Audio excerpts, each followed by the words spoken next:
సింహనాద్రిపై సంతతి కొరకై అహోరాత్రములు తపస్సు చేసే వానర కేసరి కేసరి కుల సతి కడుపు పట్టగా చలించినాడు సమాన బలోధతుడు సంయుతుడు అంజనాసుతుడు పవననందనుడు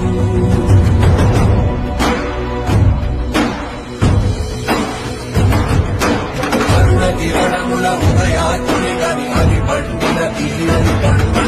సూర్యమండలము పట్టికి మానది దేహం నాటున రవి మరుగై జనము చీకటై